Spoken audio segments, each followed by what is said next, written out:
বিশ্বের ক্রমবর্ধমান প্রযুক্তিগত অগ্রগতির সঙ্গে তাল মিলিয়ে বদলে যাচ্ছে দক্ষতা প্রদর্শনের মাধ্যম। যেখানে এতদিন আন্তর্জাতিক পর্যায়ে দক্ষতা যাচাই হতো ফুটবল, ক্রিকেট, হকি এবং বক্সিংয়ের মতো প্রচলিত খেলাধুলার মাধ্যমে, সেখানে এবার যুক্ত হয়েছে এক নতুন মাত্রা।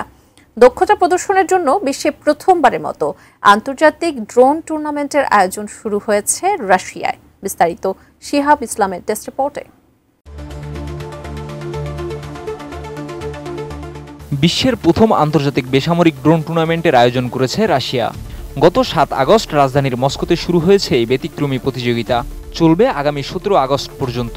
টুর্নামেন্টে স্বাগতিক রাশিয়ার পাশাপাশি অংশ নিচ্ছে আরও 10 দেশ। দেশগুলো হচ্ছে Australia, Belarus, Bulgaria, Germany, Bharat, Kazakhstan, Spain, দক্ষিণ কোরিয়া, তুরস্ক এবং ফ্রান্স। আয়োজক সংস্থা রাশিয়ার ড্রোন রেস ফেডারেশনের সভাপতি ইলিয়া গালায়েভ জানিয়েছেন, বেসামরিক ড্রোন প্রযুক্তির উন্নয়নকে ত্বরান্বিত করতে রাশিয়ার কেন্দ্রীয় সরকারের তত্ত্বাবধানে এই টুর্নামেন্ট আয়োজন করা হয়েছে। প্রেসিডেন্ট ভ্লাদিমির পুতিনের নির্দেশনায় 2023 সালে এই প্রকল্পের যাত্রা শুরু হয়। প্রতিযোগীরা তাদের নিজস্ব ড্রোন নিয়ে অংশ নিচ্ছেন বিভিন্ন কৌশল ও দক্ষতার খেলায়। চ্যাম্পিয়ন প্রতিযোগী পাবেন 50 লাখ রুবল বা বাংলাদেশি মুদ্রায় প্রায় 76,50,000 টাকা।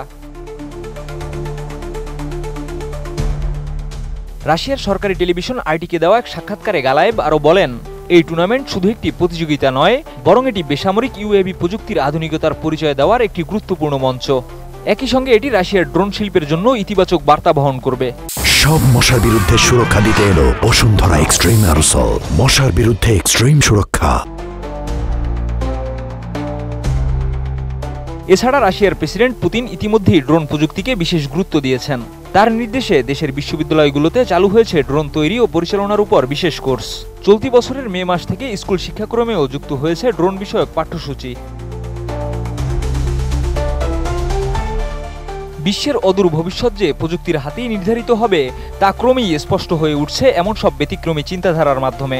ক্ষমতাধর দেশগুলো প্রতিনিয়ত প্রযুক্তির উন্নয়নের প্রতিযোগিতায় নিজেদের ব্যস্ত করে তুলেছে। কেউ ব্যস্ত মহাকাশ উন্মোচনে, কেউ আবার মহাসাগরের অগভীর থেকে গভীরতম স্তর অন্বেষণে। একদিকে যখন কোনো দেশ যুদ্ধের জন্য আধুনিক সরঞ্জাম ও প্রযুক্তির উন্নয়নে মনোযোগ দিচ্ছে, অন্যদিকে তখন কেউ কেউ সেই যুদ্ধ থেকে আত্মরক্ষার জন্য প্রতিরোধমূলক প্রযুক্তির উন্নত সংস্করণ তৈরিতে কাজ করে চলেছে। শিহাব ইসলাম, ATN নিউজ।